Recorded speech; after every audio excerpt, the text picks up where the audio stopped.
Top of the morning, Dan and Amy.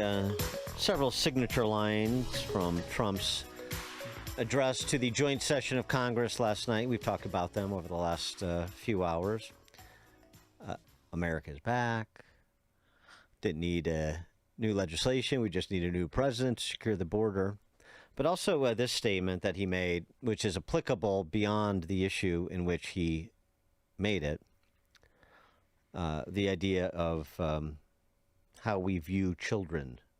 And now I want Congress to pass a bill permanently banning and criminalizing sex changes on children and forever ending the lie that any child is trapped in the wrong body. This is a big lie.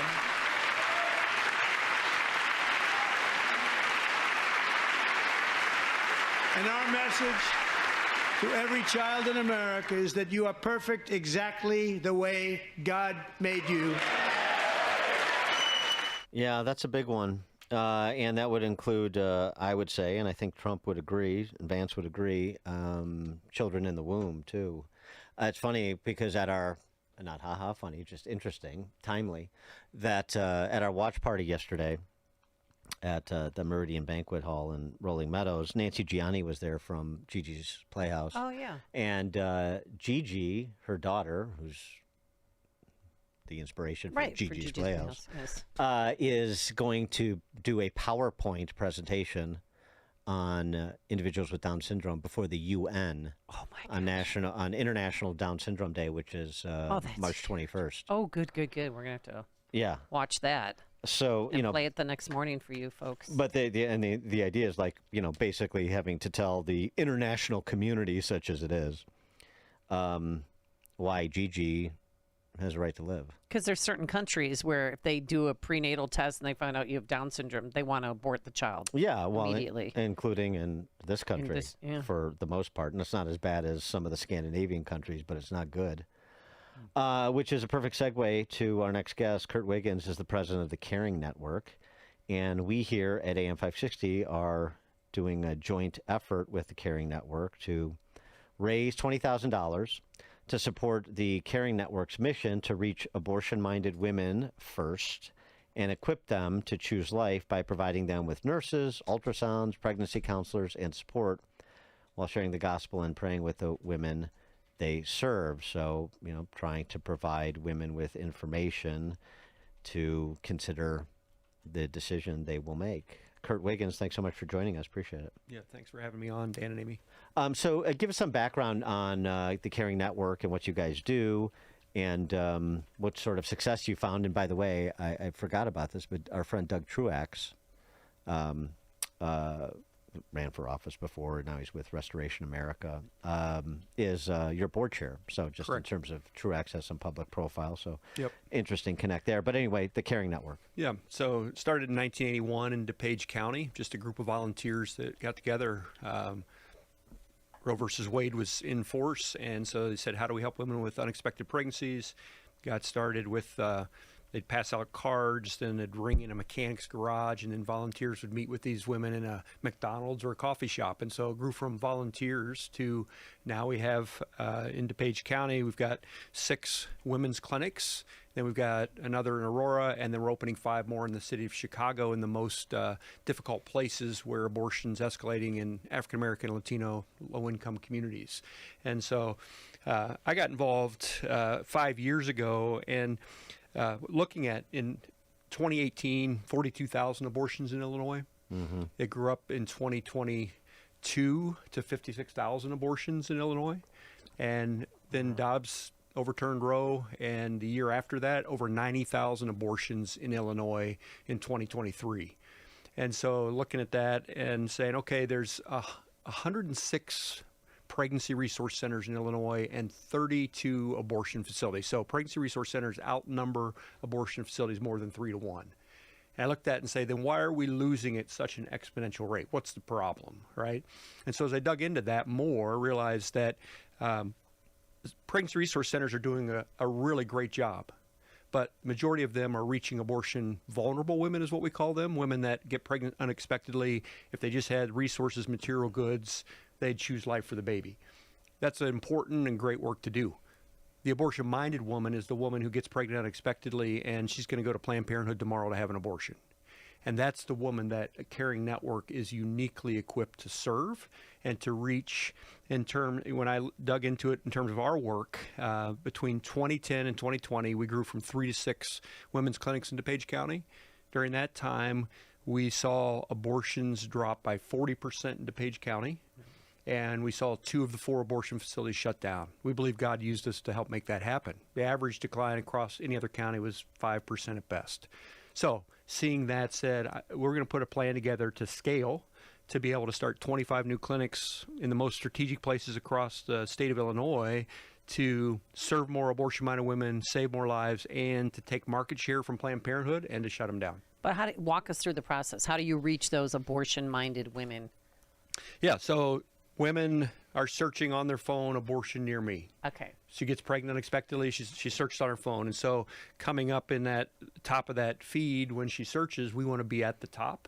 And so that's digital marketing, right? You have to be able to be effective and to connect. And it's cross-cultural marketing because, the abortion-minded woman is in a different situation, different set of circumstances than, most of us. We get in a crisis, we've got a support network. She doesn't typically have that. So reaching her first through digital marketing, and then she connects into goes to our website, clicks through. We have a call center and then telehealth nurses that are on call right now, so that then she can talk to them, have a telehealth appointment virtually right away, and then from there schedule into a brick and mortar location, one of our clinics, where she'll have confirm she's pregnant, have an ultrasound exam, have an assessment, social, emotional, spiritual assessment, and then be able to help her understand the options of what she's going to face depending upon which procedure she chooses.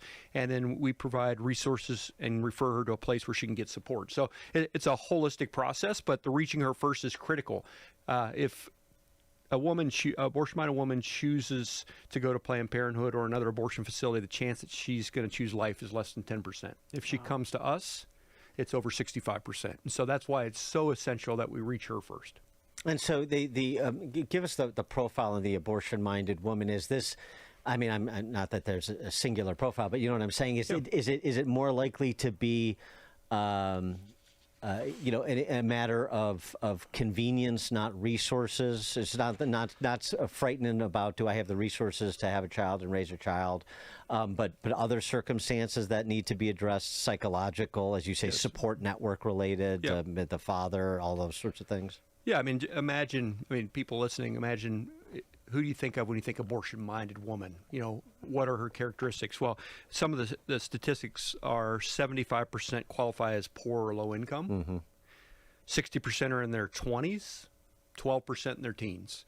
60% have already given birth at least once. Maybe woman not married has 2 kids at home already, gets pregnant unexpectedly, and she's like, I can't afford to feed another mouth. Right. And then 54%, more than half, identify as Christian. And then here's the thing that's really stands out. African American and Hispanic women account for 60% of the U.S. abortions, but only represent 21% of our population. So vast preponderance of the abortions are happening in African American and Hispanic communities. That's why, as I mentioned, we're trying to go into those communities in Chicago where they don't have good resources to help. And so we come in and then we help, say, come to us for your free pregnancy consultation.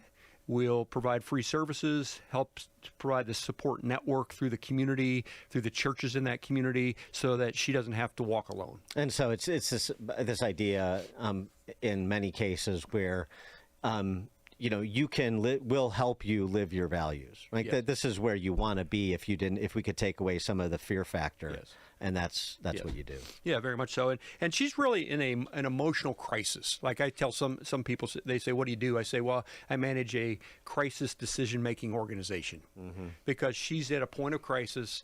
And so what we do is help to de-escalate her crisis. She's really conflicted. There's 3 moral tensions that abortion-minded women are dealing with. One is her own life versus the baby's life, right?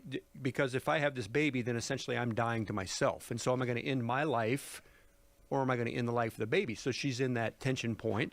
The other is bad life versus no life. So she feels she can't provide a good life for this baby because she doesn't have the resources.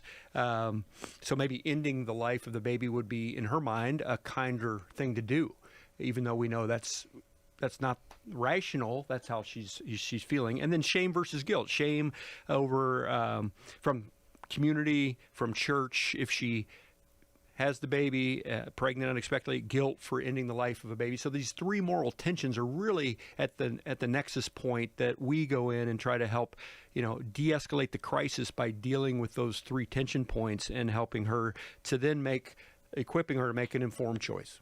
One of the criticisms the pro-life organizations get, even though the ubiquity of the pregnancy resource center sort of speaks to that, but I want you to address it, is you're all concerned about the woman having the baby, but then what about that woman in need that has these fear factors, helping to raise the child and getting her access to the things she needs on a sustained basis past giving birth, right? So critical. And that's where we say we make a difference 2 lives at a time. So we care, yes, for the unborn baby, but we also care for the mother.